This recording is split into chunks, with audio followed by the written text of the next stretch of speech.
Today in our 2011 Honda Pilot, we're going to be test fitting the Kuat NV 2.02 bike rack, part number NV22G. We already have a bike installed on the rack. Let's go ahead and take a closer look and show off some of the features. Now, the first and most important feature about this bike rack is the fact that it can tilt away from the vehicle with the bike still attached. To do that, we have this handle here on the side. And this is kind of nice as it's a little easier to get to than the ones that would be underneath the arms or past the arms. So holding on to the bike rack, when you release this, you pull it towards you, let the bike rack comes towards you. And now, we have full access to our rear hatch. And I would like to point out, the handlebars that we have here, there's plenty of clearance space between the hatch and knees. From the center of this handlebar to the edge, we have about 9 inches. So even if we were to have slightly longer handlebars, it should and would clear this hatch. And as you can see, because of the space between the bumper and the bike rack itself, we have plenty of space to walk in and get what we need on either side. To put it back in its original position, we'll just lift up. And you'll hear that click, and it's back in place. How this is actually held into place on the bike rack, there's no frame contact whatsoever. We have this padded wheel hook up at the front. Then we have this wheel strap here at the rear.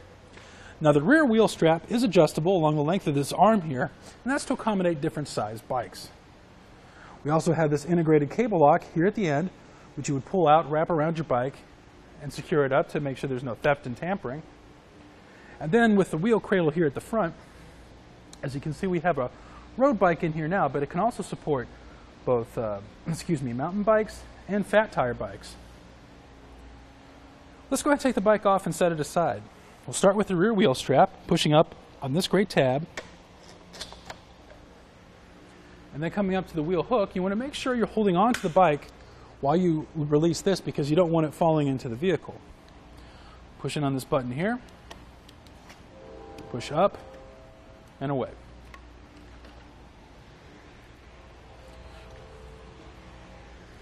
We'll fold this back up.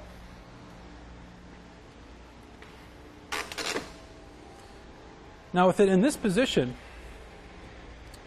you can actually gain rear hatch access just fine. Now I'm also going to give you a couple measurements. Measuring from the edge of the bumper to our outer edge here, we've added about 34 inches to the rear of the vehicle. Our ground clearance is going to be about 26.5 inches. And our closest point to the bumper is going to be about 10 inches to this edge here.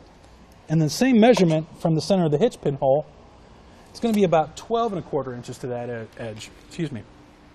So you want to keep that measurement in mind if you were to have different style hitches installed on your vehicle. Now for close quarter situations such as parking or putting it in your garage, you're going to need a little extra clearance in the rear. This does fold up to do that, and again, you come to this tab here, pull towards you, and just push up. You hear that click, and again it's locked into place. Now, again measuring from the edge of the bumper, we've only added about 16.5 inches to the rear of the vehicle, and our ground clearance is now 18 inches. And the closest point to the bumper,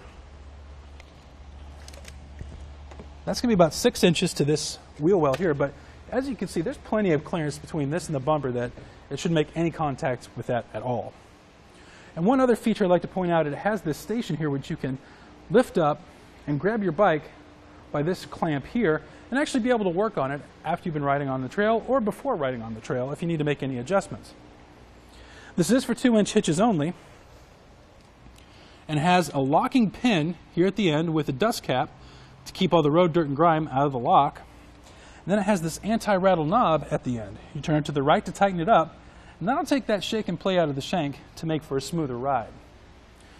And there you have it for the Kuat NV 2.02 bike rack, part number NV22G, on our 2011 Honda Pilot.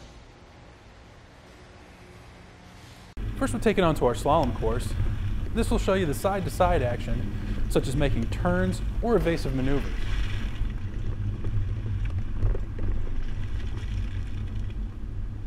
Now we're at the alternating speed bumps. This will show you how it looks driving on uneven pavement or potholes.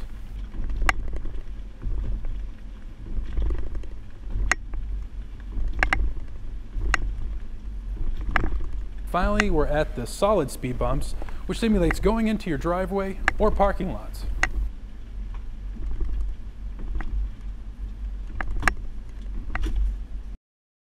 Click the link below to shop, learn more, or visit us at etrailer.com.